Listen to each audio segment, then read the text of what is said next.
Thank you sir.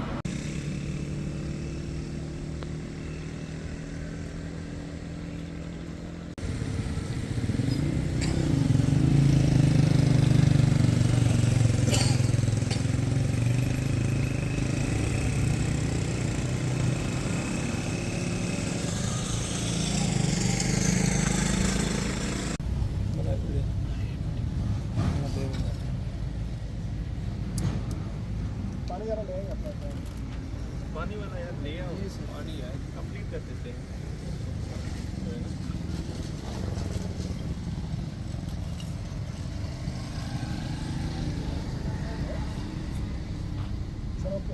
Okay sir ठीक है sir sir okay okay sir okay. जी sir.